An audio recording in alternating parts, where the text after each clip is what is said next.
कृष्ण गोविंद हरे मुरारे, हे नाथ नारायण वासुदेव।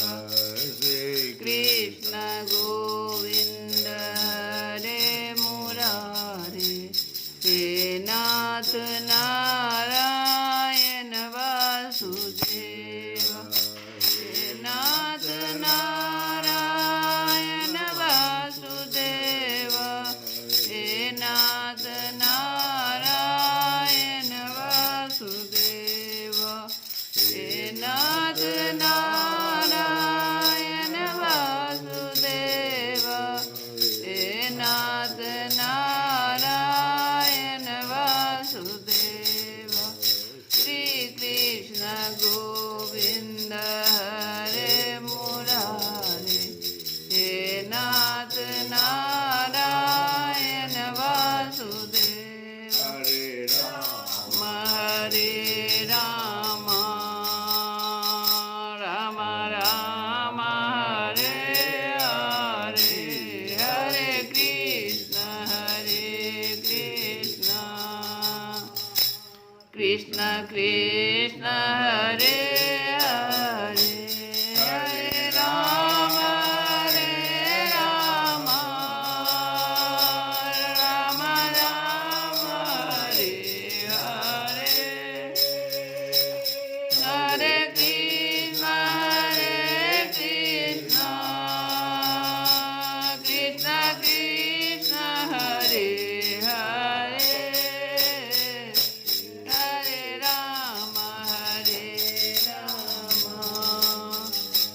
राम राम हरे हरे, हरे कृष्ण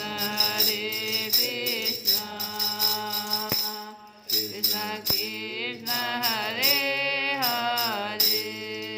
जय श्री कृष्ण, जय श्री कृष्ण।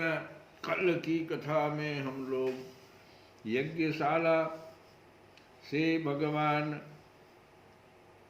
अपने भोजन की मांग कर रहे हैं। इसी क्रम में ब्राह्मणों की स्त्री भगवान के लिए 4 प्रकार के जो भोजन हैं सब लेकर के पहुँचे। भगवान बहुत खुश हुए। जब भगवान अब कह रहे हैं कि मेरा दर्शन कर चुकी, अब अपनी यज्ञशाला में लौट जाओ। तुम्हारे पति ब्राह्मण गृहस्थ हैं, वे तुम्हारे साथ मिलकर ही अपना यज्ञ पूर्ण कर सकेंगे। ब्राह्मण पत्नियों ने अब क्या कहा सो सुनिए। भगवान से कह रही है कि हे अंतर्यामी श्याम सुंदर, आपकी यह बात निष्ठुरता से पूर्ण है। आपको ऐसी बात नहीं करनी चाहिए। कोई भी आदमी भगवान से अलग नहीं होना चाहता। श्रुतियाँ कहती है कि जो एक बार भगवान को प्राप्त हो जाता है उसे फिर संसार में नहीं लौटना पड़ता। आप अपनी यह वेदवाणी सत्य कीजिए। हम अपने समस्त सगे संबंधियों की आज्ञा का उल्लंघन करके आपके चरणों में इसलिए आई हैं कि आपके चरणों से गिरी हुई तुलसी की माला अपने केशों में धारण करें। स्वामी, अब हमारे पति पुत्र माता पिता भाई बंधु और स्वजन संबंधी हमें स्वीकार नहीं करेंगे, फिर दूसरों की तो बात ही क्या है। वीर शिरोमणि, अब हम आपके चरणों में आ पड़ी हैं, हमें और किसी का सहारा नहीं है। इसलिए अब हमें दूसरों की शरण में न जाना पड़े, ऐसी व्यवस्था कीजिए। भगवान श्री कृष्ण ने कहा, देवियों, तुम्हारे पति पुत्र माता पिता भाई बंधु कोई भी तुम्हारा तिरस्कार नहीं करेंगे। उनकी तो बात ही क्या, सारा संसार तुम्हारा सम्मान करेगा। इसका कारण है कि अब तुम मेरी हो गई हो, मुझसे युक्त हो गई हो। देखो न, ये देवता मेरी बात का अनुमोदन कर रहे हैं। देवियों, इस संसार में मेरा अंग संग ही मनुष्यों में मेरी प्रीति या अनुराग का कारण नहीं है। इसीलिए तुम जाओ, अपना मन मुझ में लगा दो, तुम्हें बहुत शीघ्र मेरी प्राप्ति हो जाएगी। श्री सुखदेव जी कहते हैं, परीक्षित, जब भगवान ने इस प्रकार कहा तब वे ब्राह्मण पत्नियां यज्ञशाला में लौट गई। उन ब्राह्मणों ने अपनी स्त्रियों में तनिक भी दोष दृष्टि नहीं की, उनके साथ मिलकर अपना यज्ञ पूरा किया। उन स्त्रियों में से एक को आने के समय ही उसके पति ने बलपूर्वक रोक लिया था। इस पर उस ब्राह्मण पत्नी ने भगवान के वैसे ही स्वरूप का ध्यान किया जैसा कि बहुत दिनों से सुन रखा था। जब उनका ध्यान जम गया तब मन ही मन भगवान का आलिंगन करके उसने कर्म के द्वारा बने हुए अपने शरीर को छोड़ दिया।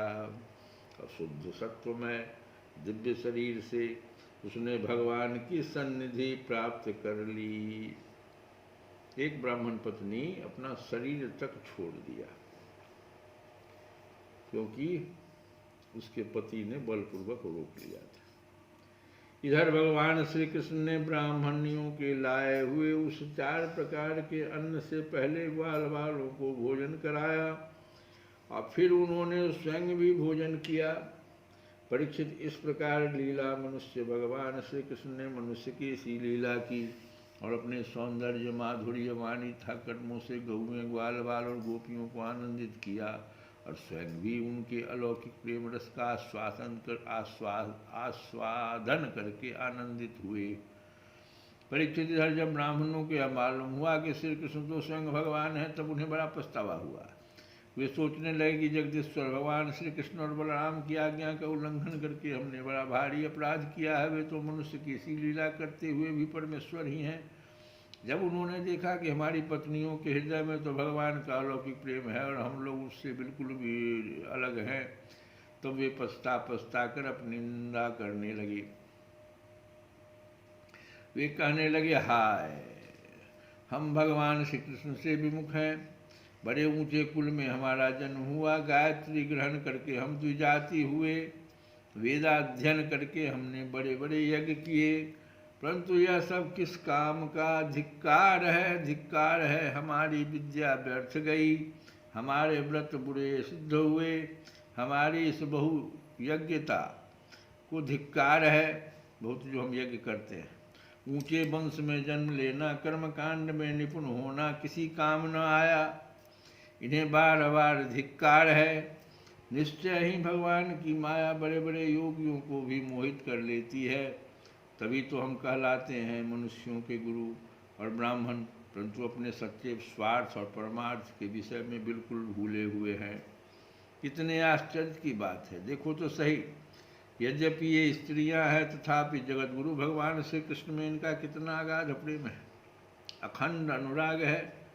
उसी से इन्होंने गृहस्थी की, वह बहुत बड़ी फांसी भी काट डाली जो मृत्यु के साथ भी नहीं करती। देखो स्त्रियों का, भगवान इससे पहले वृक्षों का गुणगान किए, अभी स्त्रियों का गुणगान करें कि पुरुष जाति से स्त्रियां ज़्यादा श्रेष्ठ है, वो जल्दी से भगवान के नज़दीक चली जाती है।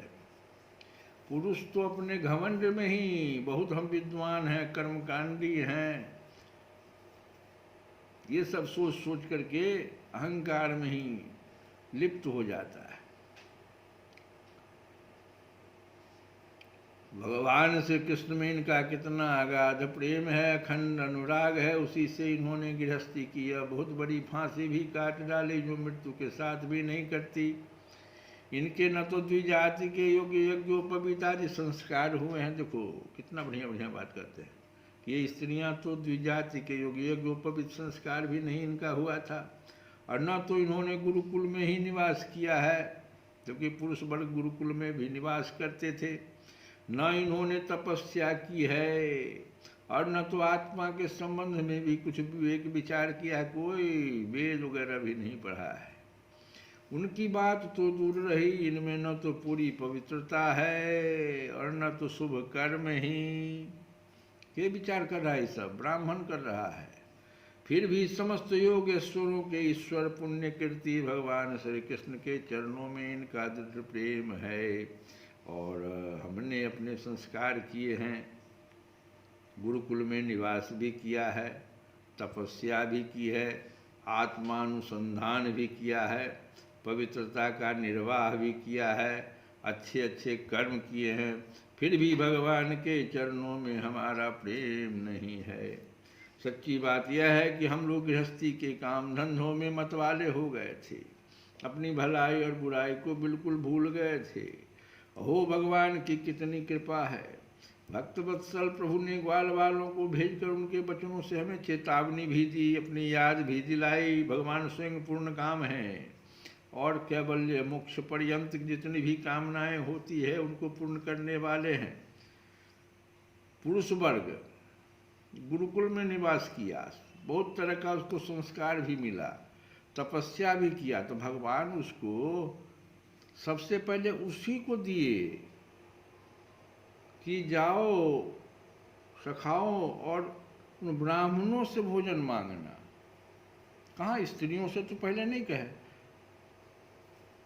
भगवान तो स्वयं पूर्ण काम है, कैवल्य मोक्ष पर्यंत जितनी भी कामनाएं होती है, याद तो उन्होंने दिलवाई, चेतावनी भी दी, जितनी भी कामनाएं होती है उनको पूर्ण करने वाले हैं। यदि हमें सचेत नहीं करना होता तो उनका हम सरीखे क्षुद्र जीवों से प्रयोजन ही क्या हो सकता था। अवश्य उन्होंने किसी उद्देश्य से मांगने का बहाना बनाया, अन्यथा उन्हें मांगने की भला क्या आवश्यकता थी। स्वयं लक्ष्मी अन्य सब देवताओं को छोड़कर और अपनी चंचलता, गर्व और दोषों को परित्याग कर केवल एक बार उनके चरण कमलों का स्पर्श पाने के लिए सेवा करती रहती है लक्ष्मी जी।